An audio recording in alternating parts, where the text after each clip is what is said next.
अहिंसा तीर्थ प्रणेता,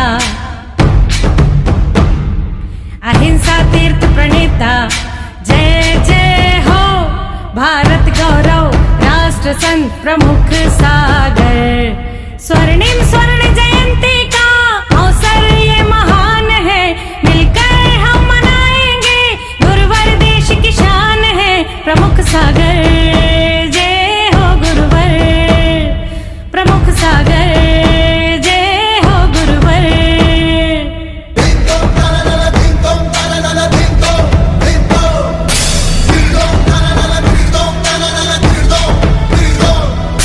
अर्धशतक जो पूरा हुआ। इस कार्यक्रम के पुण्यार्चक हैं श्री दिगंबर जैन पंचायत गुवाहाटी, असम।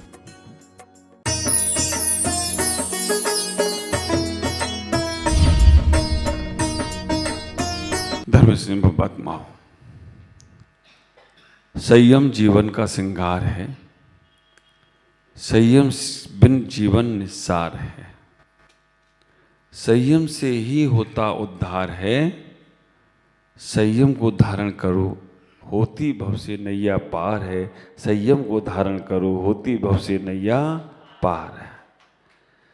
आप विचार करके रखना, हमारा श्रृंगार हम क्रीम, पाउडर, लिपस्टिक आदि से करते हैं। हम लोग श्रृंगार, स्नान आदि, शैम्पू, साबुन लगाकर हम शरीर को साफ करते हैं। अगर ये हमारा श्रृंगार होता तो हम कई बार कर चुके, लेकिन आज तक इसका फल नहीं मिला। आज तक ये सारी चीजें हमारे शरीर तक ही सीमित रह गई और उसने हमारे शरीर को समाप्त, खराब ही किया है, अच्छा नहीं किया है। लेकिन जब संयम से हम अपने आप को सजाते हैं, जब रत्नात्रय से हम अपने शरीर को सजाते हैं, तो वो हमारे जीवन का असली श्रृंगार है। ख्याल करो, एक तरफ सादा लिबास में कोई बैठा है, बिल्कुल सिंपल, और एक तरफ बहुत क्रीम पाउडर लगाकर सजा धजा कोई बैठा है। आपका मस्तिष्क किसको झुकने का पहले होगा? है ना, सादा वाले को होगा। तो जो चीज आपको पसंद है वो चीज आपके आचरण में भी आना चाहिए। सिंपल लाइफ, हाई थिंकिंग, ये हमारा पहले सूत्र चलता था। Simple life, high thinking. आजकल क्या, सादा सिंपल लाइफ, हाई थिंकिंग। अब आजकल क्या होता है, हाई फाई लाइफ और लो थिंकिंग। आप विचार करके रखना, पहले के लोग सिंपल रहते थे लेकिन थिंकिंग बहुत अच्छी थी, विचारधारा इतनी अच्छे थे, इतनी अच्छी सोच होती थी। पहले के लोग अतिथि देवो भव की संस्कृति को अपनाते थे। पहले सोचते थे, घर के बाहर चौक पूरते थे कि कोई आ जाए, पहले हम अतिथि का संस्कार, अतिथि का सम्मान कर लें, अतिथि को भोजन करा दें, अतिथि को कुछ दे दें, उसके बाद मैं भोजन करूं। है ना, पहले के लोग ऐसे होते थे, कोई आ जाए उसे खिला दो फिर खाओ। आप विचार करके रखना, पहले के लोग सोचते थे कि कोई आवे तो खावे, और आज अगर खाने बैठ रही हो, बैठने वाले हो, नाश्ते की दुकान पर खड़े हो और कोई आ जाए तो अब क्या सोचती हो, कोई जावे तो खावे। कितनी लो थिंकिंग हो गई। पहले के लोग सोचते थे कि कोई आवे तो खावे, और आज तो कोई आ जाए तो लगता है कोई जावे तो खावे। कैसे जीवन होगा? हम अपने उस संयम के भाव को कैसे श्रृंगारित करें? हम अपने जीवन को कितना सिंपल बना सकते हैं, कितना विचार बहुत उत्कृष्ट को। और विचार करके रखना, शरीर को सजाना भी है तो संयम से सजाओ, रत्नात्रय से सजाओ, व्रतों से सजाओ, तपस्याओं से सजाओ। अपने आप को अंदर से पावर लाने का प्रयास करो। बाह्य शक्ति का पावर, बाह्य शक्ति का श्रृंगार बाह्य दुनिया से ही जोड़ेगा, और लेकिन अंदर की शक्ति का श्रृंगार विचार करो। अष्टांग का पर्व में हम मैना सुंदरी और सुर सुंदरी का उदाहरण सुनते हैं। अष्टांग का पर में मैना सुंदरी और सुर सुंदरी का हम उदाहरण सुनते हैं। सुर सुंदरी जिसके पास सारे ज्ञान थे, अच्छा नाच करती थी, अच्छे भजन गाती थी, बाहर दुनिया की जगत के लोगों को प्रभावित करती थी, सारे के सारे उन्होंने बाहर जगत के 72 कलाएं सीख रखी थी उन्होंने, सुर सुंदरी ने। लेकिन मैना सुंदरी के पास ये सारी कलाएं थी कि नहीं मालूम नहीं, लेकिन मैना सुंदरी के पास एक कला थी, अंदर की आत्मा को जोड़ने की कला। ख्याल करके रखना, इतना ही विचार करके रखना, बाहर जगत को तुमने जोड़ लिया ये ज्यादा महत्वपूर्ण नहीं है, वो बाहर ही रहने वाला है, और अंदर जगत को एक बार जोड़ लिया तो बाहर जगत तुम्हारे चरणों में झुक जाए तो कोई आश्चर्य की बात नहीं है। जो लोग अपनी पलकें झुका लेते हैं ना, विचार करके रखना, जो लोग अपनी पलकें झुका लेते हैं, लोग उनको अपनी पलकों पर बैठा लिया करते हैं, लोग उनको अपनी आंखों में बसा लिया करते हैं, लोग उनको अपने हृदय में बसा लिया करते हैं। संयम का मतलब समझना कि तालमेल बैठाल के रखना। संयम का मतलब समझना कि हमारे अंदर धैर्यता आना।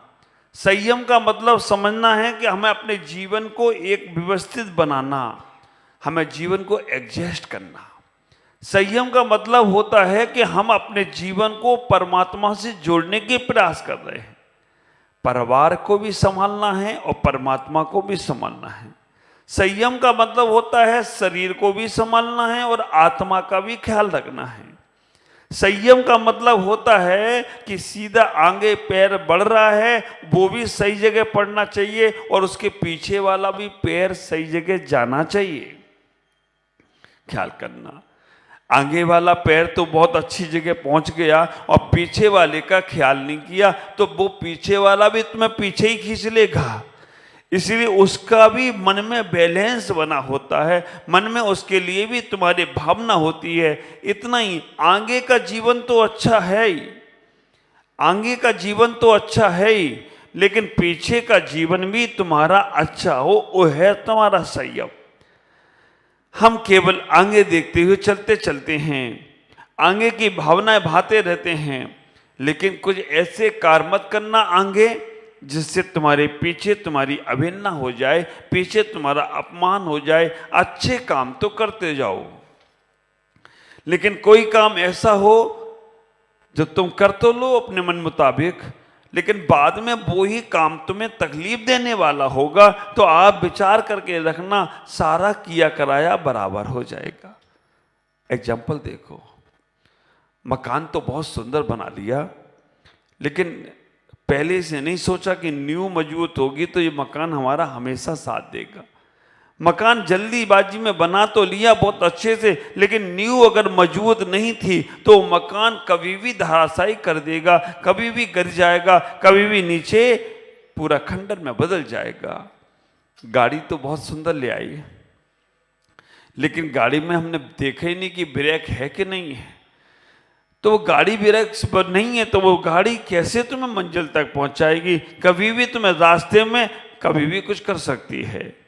ऐसे ही हमें अपने जीवन के हर कार्य को ऐसे करना है जिससे हमारा भविष्य तो अच्छा बने ही बने, लेकिन हमारे अतीत में भी कुछ गड़बड़ नहीं होना चाहिए। करना वर्तमान में है। ख्याल करो, संयम मन का होगा तो तुम्हारा मन केवल ज्ञान दिलाने में कारण बन जाएगा। मन का संयम क्या है? मन में कभी भी गलत नहीं सोचना, मन में कभी भी गलत प्रवृत्ति नहीं करना, मन में कभी भी गलत विचार नहीं लाना। कितने भी कोई भी कुछ भी हो, लेकिन मन से कभी भी अपने मन में किसी के प्रति गलत भाव नहीं लाना। मुझे तो आश्चर्य तब होता है, लोगों का काम नहीं बनता है, कोई काम गड़बड़ा जाता है तो वो मंत्र बदल देता है। ख्याल करना, आप विचार करके रखना, कोई काम तुम्हारा नहीं बन रहा है, कोई काम में तकलीफ ज्यादा आ रही है, कोई काम में दिक्कत आ रही है, तो आप मंत्र बदलते रहते हो, मंत्र बदलते रहते हो। 1 मंत्र, 2 मंत्र, 3 मंत्र, 5 चीजें कभी बदलना नहीं जीवन में। ख्याल करना, जो 5 चीजें तुमने अपने जीवन में अगर उन्हें स्थान दे दिया है तो उन्हें बार बार नहीं बदलना। और अब ख्याल करना, नहीं अभी तक 5 चीजें तुम्हारे जीवन में आई तो बना लेना। सबसे पहले एक भगवान, जिनके प्रति तुम्हें आस्था है। सारे भगवानों का सम्मान तो करो, लेकिन एक भगवान तुम्हारे जीवन में ऐसे होना चाहिए कि जो तुम्हारे जीवन को बिल्कुल समर्पित होकर आगे से आगे पहुंचा दे। नहीं तो स्थिति ये बनेगी, ये भगवान मानूं वो भगवान मानूं, ये भगवान मानूं वो भगवान मानूं, मालूम पड़ा इधर उधर के चक्कर में हमारी स्थिति मालूम क्या हुई, खट्टर काका के गधे की जैसे हो गई। खट्टर काका का गधा था, घास इधर भी रखी थी और इधर भी रखी थी। अब वो सोचा पहले ये वाली खाऊं या पहले ये वाली खाऊं, पहले ये वाली खाऊं ये वाली खाऊं। मालूम पड़ा सोचते सोचते 3 दिन निकल गए। और वो सोच ही रहा है, ये खाऊं कि वो खाऊं, ये खाऊं कि वो खाऊं। दुबला पतला हो गया और होने के बाद वो गिर भी गया, फिर भी सोच रहा है ये खाऊंगी वो खाऊं। एक जगह न करो, इतना ही विचार करके रखना, एक भगवान तुम्हारे फाइनल होना चाहिए। हमें 2400 भगवान की आराधना करना है, 2400 भगवान की पूजा करना है, लेकिन मन एक जगह एक को हम इष्ट भगवान बनाएं। हमारे मूल नायक भगवान महावीर हैं, जिनकी हमारी आस्था जुड़ी है ना। अर्घ्य की क्या बात, अब क्या बोलते हो, तुम तो भरे बसे हो मेरी सांसों में, और आगे मेरे जीवन की डोर बंधी है तुम हो, और तुम तो बने मेरे सांसों में। आप विचार करना, वो मेरी माता जी भी सीख गई आज, उन्होंने भी बोल दिया। गजब है, बजरंग चल रहा है, लेकिन अच्छी बात है। तो आप विचार करके रखना, जब इतना समर्पण भाव है तो हम अपने तीर्थंकर महावीर को अपना इष्ट बनाने का प्रयास करें। हमारे भगवान एक होना चाहिए, बाकी के किसी के प्रति अपमान नहीं करना है। हमारा जैन धर्म में तो चंडाल तक के अपमान की मना की गई है। हमारे जैन धर्म में तो कुत्ता भी अगर तुम्हारे द्वार पर आ जाए तो उसे भी भगाना नहीं, उससे भी कुछ दे देना, उसको भी सम्मानित करना। हमारे यहाँ तो एक इंद्रिय से लेकर पंचेंद्रिय तक के जीवों के बारे में गलत नहीं सोचना, इतनी भावनाएं दे दी गई, इतना मन तुम्हें दे दिया गया, इतना संयम तुम्हें दे दिया गया। ख्याल करो, 5 चीजें एक होना चाहिए। हमारे भगवान एक हों, हमारे गुरु एक हों, हमारे मंत्र एक हों, हमारा आसन एक हो और हमारी माला एक हो। हम बार बार इन चीजों को बदले नहीं। मंत्र एक होना चाहिए जो हमें गुरु के द्वारा मिला हो। आप ख्याल करके रखना, आज नहीं तो कल वो ही मंत्र जागृत होकर तुम्हारे सामने खड़ा हो जाएगा। हमारे गुरु एक होना चाहिए, भले ही वो गुरु से हमारा अभी कुछ नहीं काम हो पा रहा हो, हमारे गुरु सुन नहीं पा रहे हो, लेकिन आप विचार करना, जब भी आपके दरवाजे खुलेंगे तो गुरु के माध्यम से खुलेंगे। तीसरे नंबर पर हमारा भगवान एक होना चाहिए। जब एक भगवान के प्रति हमारी आस्था टिकती है तो हमारे आज नहीं तो कल उन्हीं प्रभु से हमारा नैया पार हो जाती है। चौथे नंबर पर माला। आपके पास माला फेरने की है, बार बार मत बदलो। एक बात का ख्याल रखना, प्लास्टिक की और कांच की मालाओं से माला मत फेरिएगा। प्लास्टिक और कांच की मालाएं अगर आपके पास हैं तो वो दरिद्रता में ही कारण बनेगी। पत्थर की माला से फेर लो, लौंग की माला बना लो, कमल घट्टे की माला बना लो, या और सोने चांदी की माला बना लो। नहीं हो तो धागे की बना लो, वो भी नहीं है तो हाथ से फेर लेना। अब कभी गुरु महाराज ने दे दी, कभी किसी साधु ने दे दी, माता जी ने दे दी, और वो माला पत्थर या कांच की है, अब दे दी तो ले लो, समर्पित भाव से रख दो। लेकिन फेरने का लिए अपने पास सबसे श्रेष्ठ धातु सोने की है। हजारों लाखों मालाएं और दूसरी फेरना और एक सोने की माला से फेरना। आप विचार करके रखना, जो काम बरसों से रुका है वो काम भी तुम्हारा फतेह होने लगे, वो काम भी तुम्हारा अच्छे से अच्छा होने लगे तो कोई आश्चर्य की बात नहीं होगी, क्योंकि सोने की माला का देवता बहुत जागृत है। ख्याल करो, तो माला एक बनाओ, बार बार चेंज मत करो। एक माला और आसन, जो आसन पे आप बैठते हो पूजा पाठ करने के लिए, आपने कभी ख्याल नहीं किया कि जो आसन पर हम बैठते हैं वो आसन भी कितना प्रभावकारी है। आसन का महत्व समझते हो? लकड़ी का आसन है, प्लास्टिक का आसन है, चटाई का आसन है, दरी का आसन है ना, पत्थर पे भी बैठकर करते हैं। आसन का बहुत प्रभाव पड़ता है। कौन से आसन पे बैठकर आप जाप कर रहे हो, ख्याल करना। कहते हैं ऊन के बने बैठे आसन पर तुम जाप करते हो तो दरिद्रता ही आने वाली है। अगर चमड़े के आसन पर बैठ के बात करते हो तो आपका अपयश ही फैलने वाला है। आप तृण के आसन पर बैठ के करते हो तो आपकी बुद्धि चंचल होने वाली है। आप पत्थर पर बैठकर पूजा पाठ करते हो तो आपका पुण्यहीन होने वाला है। कभी भी हमें इन पे बैठ के नहीं करना चाहिए। लकड़ी के पाटे पर बैठ के करो, उसका बड़ा प्रभाव है।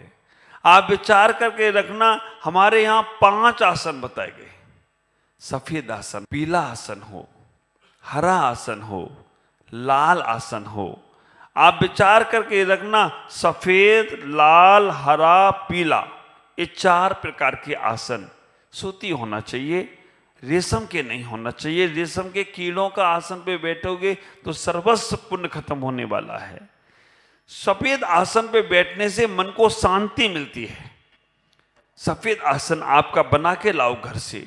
अभी हम मंदिरों की चटाइयों पर बैठते हैं, पता नहीं कहाँ कहाँ। सफेद आसन लाइएगा, उसे बिछाइएगा और बैठिएगा। सफेद आसन पर बैठकर पूजा पाठ, स्वाध्याय, ध्यान, संयम, तप, जाप, जो कुछ भी करना है वो आपके शांति में कारण बनेगा। पीले आसन पर बैठकर, हल्दी कलर का, पीला कलर का आसन पे बैठने से हमारे अंदर वैराग्य की भावना आती है, हमारा मन संयमित होता है। लाल आसन पर बैठने के बाद हमारे अंदर उत्साह आता है। पहले शादी के जोड़े लाल ही पहनाते थे, और आजकल तो रंग बिरंगे हो गए जोड़े और रंग बिरंगे लोग, है ना। पहले ब्लैक एंड वाइट टीवी होती थी, टीवी भी ब्लैक एंड वाइट और पत्नी भी, टीवी और बीवी दोनों ब्लैक एंड वाइट होती थी। अब दोनों ही रंगीन हो गई, तो गड़बड़ा गया मामला। लाल जोड़ा उत्साह में प्रवृत्त होता था, तो लाल कपड़े पर आसन पर बैठने से हमें संतति संपत्ति की प्राप्ति होती है, उत्साह की प्राप्ति होती है। आप विचार करके रखना, अगर आपके घरों में, परिवारों में कोई लोग उदास रहते हैं, फुर्तीलापन नहीं है, ज़्यादा एक्टिव नहीं है, उन्हें लाल कपड़े पहनाना शुरू करो। कुछ ना कुछ लाल शरीर पे होना चाहिए, उत्साह आने लगेगा। लाल कपड़ा उत्साह का प्रतीक है। चौथे नंबर पर हरा कपड़ा, हरा आसन। हरे आसन पर बैठकर पूजा पाठ करने से निरोगता आती है, निर्भीकता आती है। ख्याल करो, हॉस्पिटल में कौन से रंग के पर्दे होते हैं? क्यों? क्योंकि आप इनको देखकर ग्रीनरी देखो, हरापन देखो तो आप स्वस्थ रहोगे।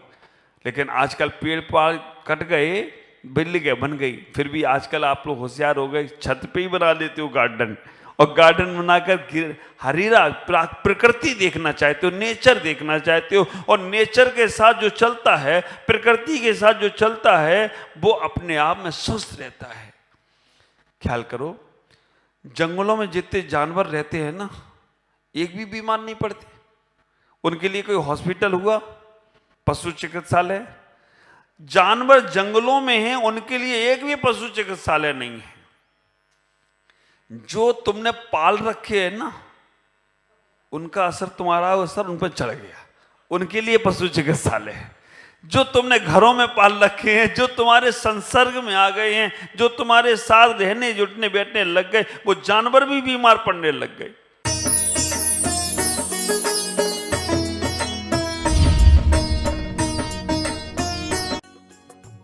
इस कार्यक्रम के पुण्यार्चक थे श्री दिगंबर जैन पंचायत, गुवाहाटी, असम।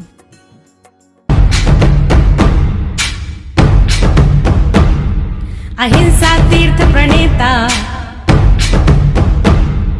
अहिंसा तीर्थ प्रणेता, जय जय हो भारत गौरव, राष्ट्र संत प्रमुख